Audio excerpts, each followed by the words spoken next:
Welcome back after the break. So باسی صاحب, یہ جو طالبان کے امیر ہیں ہیبت اللہ اخونزادہ صاحب, ان کے خلاف آئی سی سی وارنٹ ایشو کرنے کا سوچ رہی ہے. مجھے بتائیں آخر انہوں نے ایسا کیا کیا ہے کہ اقدام اٹھایا جا رہا ہے ان کے خلاف؟ یہ تو اچھا سوال آپ نے کیا, لیکن اس طرح بھارت بھی بہت پریشان ہے. اس پہ میں بات کرتا اسی ہوں. کی وجہ سے نہیں, ان کی وجہ سے تو شاید وہ پریشان ہوں, خوش ہوں, کوئی فرق نہیں پڑتا. لیکن ہمارا ایک وفد جو ہے آئی ایس آئی کا, وہ ڈھاکہ میں اس نے وزٹ کیا, تو اس کو لے کر بھارت میں اس قدر ایک شور شرابہ مچا ہوا ہے کہ یقین نہیں آتا کہ ہمارا ایک ڈیلیگیشن آئی ایس آئی کا چلا گیا تو کیا قیامت آ گئی. ایگزیکٹلی. کیونکہ اس وقت تو بہت سے انٹیلیجنس کوآپریشن دنیا بھر میں ہو رہی ہے, چاہے وہ ٹیررزم کے حوالے سے ہو, ڈرگ ٹریفکنگ کے حوالے سے ہو, اور بہت سے ایشوز ہیں جو انٹیلیجنس ایجنسیز اپنے یہاں کوآپریٹ بھی کرتی ہیں, کولیبوریشن بھی ہوتی ہے, کوآرڈینیشن بھی ہوتی ہے. تو بنگلہ دیش ہمارا ساؤتھ ایشین ممبر اسٹیٹ ہے, ہمارے ریجن کا حصہ ہے, پہلے پاکستان کا حصہ تھا. تو اب وہ اگر ایک ساورن اسٹیٹ ہے اور ہمارے دونوں ممالک کے درمیان انٹیلیجنس ایریا میں بھی تعلقات بڑھ رہے ہیں یا تعاون بڑھ رہا ہے, تو بھارت سے کوئی پرابلم نہیں ہونا چاہیے. لیکن بھارت نے اس قدر نظر رکھی ہوئی ہے, میں آپ کو بتا نہیں سکتا, کہ ان کو یہ بھی معلوم ہے کہ کس فلائٹ سے یہ ڈیلیگیشن آیا ہے. فلائٹ نمبر بھی انہوں نے میڈیا کو لیک کیا کہ ایمریٹس کی فلائٹ تھی پتہ نہیں 586, وہ اس وقت لینڈ ہوئی اور اس میں پاکستانی ڈیلیگیشن یہ لوگ موجود تھے. تو یہاں تک وہ نظر رکھے ہوئے ہیں, اور یہ بھی لگتا ہے کہ بنگلہ دیش میں زبردست پریزنس ابھی تک ان کی ہے. انہوں نے اپنی انٹیلیجنس کا جو نیٹ ورک ہے وہ بھی تو انہوں نے پورا نہیں وائنڈ اپ کیا. صحیح. ابھی تک ان کے لوگ موجود ہیں, چاہے وہ ایئرپورٹ پہ ہوں, چاہے گلیوں بازاروں میں ہوں, وہ ان کو ابھی تک انٹیلیجنس پرووائڈ کر رہے ہیں. تو یہ بھی بنگلہ دیش کی حکومت کو ذرا دیکھنا چاہیے.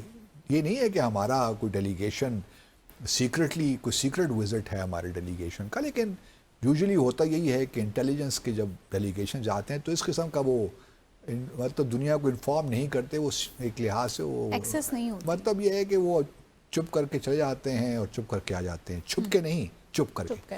تو یہی ہمارے بھی ڈیلیگیشن نے یہی کیا. لیکن بھارت کے وہاں پہ انٹیلیجنس نیٹ ورک جو بھی ابھی جس حال میں موجود ہے, انہوں نے کافی اس پہ کام کیا, اور ان کا فلائٹ نمبر بھی نکال لائے, ان کا ارائیول ٹائم بھی نکال لائے, ان کا ڈپارچر ٹائم بھی نکال لائے.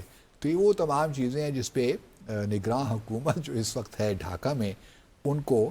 لیکن یہ کوئی اچھمبے کی بات اس طرح بھی نہیں ہے. دیکھیے پچھلی اسی ماہ بلکہ پرنسپل اسٹاف آفیسر جو تھے بنگلہ دیش, جو ہم نے ڈسکس بھی کیا تھا, لیفٹیننٹ جنرل کیا نام تھا ان کا, قمر الحسن صاحب, وہ تشریف لائے تھے.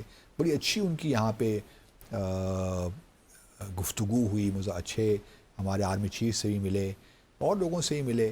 تو ہم تو چاہتے ہیں وہ کریسنٹ سیکیورٹی انیشیٹو کہیں آگے چلے, تو خدا کرے یہ سارا اسی کی تیاریوں میں ہو. اس کی شروعات تو پاکستان اور بنگلہ دیش سے ہی ہوگی نا, جس میں ہم پہلے بھی ڈسکس کر چکے ہیں. تو لیٹس ہوپ کہ things are moving in that direction. لیکن یہ یاد رہے کہ ہمارا بھارت کے خلاف کوئی عزائم نہیں ہے. لیکن یہ بھی یاد رہے کہ جب سے ہم نے بنگلہ دیش کے ساتھ اپنے تعلقات ہمارے بہتر ہونا شروع ہوئے ہیں, اس وقت سے بھارت نے فوری طور پہ طالبان کے ساتھ اپنے رابطے تیز کر لیے. اور اس کے بعد ان کے جو جے پی سنگھ ہیں, جو ان کے فوکل پوائنٹ ہیں, جوائنٹ سیکرٹری ہیں منسٹری آف ایکسٹرنل افیئرز میں, وہ ان کا دورہ ہوا. ابھی وہ بہرحال وہ جا رہے ہیں, جے پی سنگھ جو ہیں نا, وہ یہاں بھی رہے ہیں پاکستان میں deputy high commissioner for many years, 2014 سے 2019 تک یہاں پہ تھے. اب وہ جا رہے ہیں بھارت کے سفیر بن کر اسرائیل. تو انٹرسٹنگ اسائنمنٹ, ان کی پہلی اسائنمنٹ ہے ایز سفیر. تو اسرائیل جانا بہت بڑی بات ہے بھارت کے لیے. اچھا, تو وہ جو ہے انہوں نے بھارت نے افغانستان کے ساتھ تعلقات بنانا شروع کر دیے تاکہ ہمیں یہاں سے پریشان کریں. پریشان کیا کریں, ٹی ٹی پی کو زیادہ فنڈز دیں, ان کو زیادہ آگے مطلب آمادہ کریں کہ خود کش حملے کریں. اس طرح بلوچستان ریپبلکن آرمی ہے, بلوچستان لبریشن آرمی ہے, اور بہت سی ملیٹنٹ آرگنائزیشنز ہیں جو کہ which are being funded by India, we all know. اچھا, اب آپ کا جو, تو اس لیے میں اس کے بارے میں خوش ہوں کہ اس قسم کے ہمارے روابط بنگلہ دیش کے ساتھ بڑھ رہے ہیں, اور لیٹس ہوپ کہ چیزیں ٹھیک طریقے سے آگے چلیں گی. دوسری جانب جو آپ کا پہلا سوال تھا کہ بھئی کیا کیا امیر المومنین ہیبت اللہ اخونزادہ نے, اور یا دو کیونکہ آج کل جو چیف پروسیکیوٹر ہے نا انٹرنیشنل کرمنل کرائمس کورٹ ہے کرمنل کورٹ، تو وہ جو ہے آج کل بڑی ایکٹیو ہے، دا ہیگ میں ہے یہ کورٹ. ان کے جو چیف پروسیکیوٹر ہیں کریم خان، ان کے والد محترم کا تعلق مردان سے تھا بائی دا وے، جہاں مجھے یاد پڑ رہا ہے. اور یہ کہنا تو نہیں چاہیے لیکن اس کا تعلق ہے کہ نہیں، I not know should I سے اور ناٹ. یہ شاید قادیانی ہیں، لیکن چلیے وہ تو ایک طرف ان کا ذاتی معاملہ، اس میں کیا فرق پڑتا ہے. لیکن ان کا یہ پہلے تو انہوں نے بن نتن-یاہو کے نکالے وارنٹس، پھر اسماعیل ہانیہ کے بھی وارنٹس نکالے ذرا بیلنس کرنے کے لیے کہ ہم صرف نتن-یاہو یا ان کے جو ڈیفنس منسٹر تھے فارمر گیلنٹ، صرف ان کے خلاف نہیں نکال رہے بلکہ اسماعیل ہانیہ کے بھی، اور جو جس سے سنور صاحب تھے یا سنور، ان کے خلاف بھی نکالے. تو وہ ذرا بیلنس انہوں نے کر دیا. اب انہوں نے کل پرسوں کہا ہے کہ جی ہم ایز چیف پروسیکیوٹر میں یہ ریکویسٹ کر رہا ہوں آئی سی سی کو کہ وہ ایک دو بندوں کے جو افغانستان میں ان کے بھی خلاف وارنٹ ایشو کریں. ان میں تو ایک جو امیر المومنین قندھار بیسڈ ہیں، جو قندھار میں ہی رہتے ہیں، ہیبت اللہ اخندزادہ، جو پوری حکومت کے آپ کہہ سکتے ہیں کہ بڑے ہیں.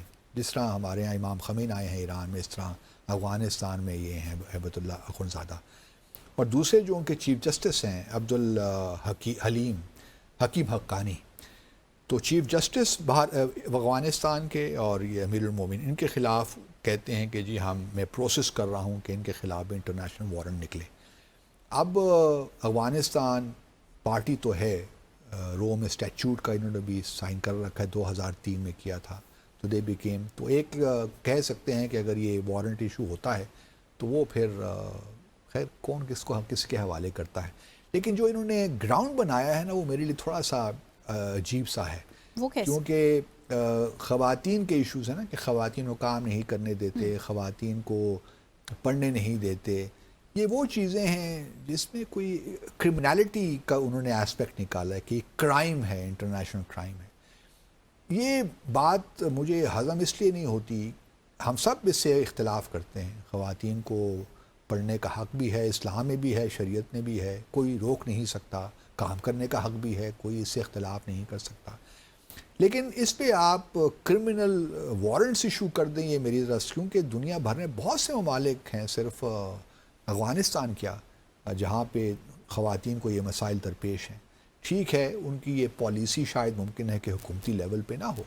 یہاں بھی دیکھیے، اگر آپ دیکھیے تو یہ جو طالبان کی حکومت ہے، میں جسٹیفائی نہیں کر رہا ان کو، لیکن ان کا کہنا یہی ہے کہ جی ابھی ہمارے حالات اتنے سازگار نہیں ہیں کہ ہم خواتین کو، کیونکہ ہم چاہتے ہیں کہ سیگریگیشن ہو تعلیم کا جہاں تک بات ہے.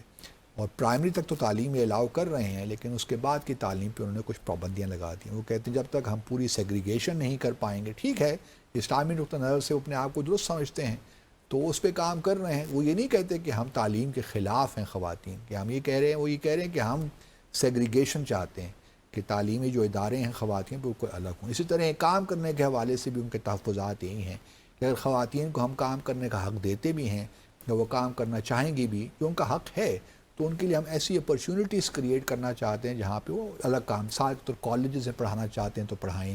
اگر کوئی ہاسپٹلز میں ہیں، ڈاکٹرز ہیں، تو اپنے انہی خواتین کے ہاسپٹلز الگ ہونے چاہیے. اس قسم کی چیزیں ہیں. ہمارے ہاں بھی زمانے میں دیکھیے نا، ایک ویمن بینک بنا تھا جی، ہمارے ہاں، خواتین کے پولیس اسٹیشنز ہی بنے تھے. تو یہ وہ تمام چیزیں جو دوسرے ممالک بھی کرتے ہیں. میں قطعاً طالبان کو جسٹیفائی نہیں کر رہا، لیکن مجھے اتنا جو ایکسٹریم میجر آئی سی سی کی جانب سے لینا، مجھے لگتا ہے کہ یہ کوئی اتنا، مطلب مجھے میں کنونس نہیں ہوں. سچی بات یہ ہے، گو کہ کچھ لوگ مجھ سے اتفاق نہیں کریں گے، لیکن میں ایک کرمنالٹی کا اس میں ایلیمنٹ ابھی اس طرح نہیں آتا. یا تو یہ ہونا کہ وہ خواتین کو مار رہے ہوں، قتل کر رہے ہوں، ان کو سر عام پھانسیاں لگا رہے ہوں. ایسی بات تو نہیں ہے. یہ ماننا پڑے گا کہ طالبان کے آنے کے بعد جہاں خواتین پہ سختیاں ہوئی ہیں، باہر آنے پہ پابندیاں ہوئی ہیں، اور بہت سی پابندیاں بھی ان پہ لگی ہیں، لیکن اوور آل سیکیورٹی سچویشن تو طالبان کے آنے کے بعد بہت بہتر ہوئی ہے. وہاں اس کوئی سول وار نہیں ہو رہی، وہاں پہ انہوں نے پاپی کلٹیویشن کو ختم کر دیا، تو وہاں پہ کافی بہتری آئی ہے. اسی وجہ سے آپ دیکھیے روس بھی ان کے ساتھ تعلقات قائم کر رہا ہے، چین بھی کر رہا ہے، ایران نے بھی کچھ کیا ہے. ہمیں بھی چاہیے کہ ہم بھی اپنا فل ڈپلومیٹک ریلیشنز ریسٹور کر لیں.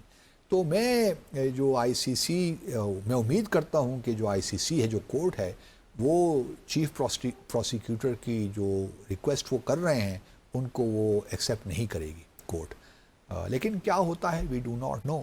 اگر یہ آئی سی سی بھی بعض اوقات دیکھیے نا پوائنٹ اسکورنگ کرتی ہے، پبلک پی آر ایکسرسائزیں بھی ہو جاتی ہے، اور خاص طور پہ جو کریم صاحب ہیں، کریم خان صاحب بھی تو زیادہ ووکل بھی ہیں، دنیا بھر میں انٹرویوز بھی دیتے رہتے ہیں. تو ایک پی آر ایکسرسائز بھی ہے کہ دیکھیے جی ہم نوٹس لے رہے ہیں اس چیز کا، لیکن اس کا اثر کوئی نہیں ہونے والا. صدر پیوٹن کے خلاف بھی انٹرنیشنل وارنٹ نکلا ہوا ہے، لیکن وہ منگولیا چلے گئے. منگولیا نے بھی روم اسٹیچوٹ سائن کیا ہوا ہے، لیکن منگولیا نے ان کو ریسٹ نہیں کیا یا انہوں نے ان کو حوالے نہیں کر دیا آئی سی سی کے. تو یہ بہرحال ایک پولیٹیکل اسٹنٹ بھی ہو سکتا ہے، پولیٹیکل موو بھی ہے. تو اب دیکھتے یہی ہیں کہ آگے کیا ہوتا ہے. Keeping fingers crossed. ایگزیکٹلی. سو اسی کے ساتھ ہی آج کے پروگرام کا وقت بھی اپنے اختتام کو پہنچتا ہے. آپ سے ملاقات ہوگی انشاءاللہ اب نیکسٹ ویک. ٹل دین ٹیک کیئر. اللہ حافظ.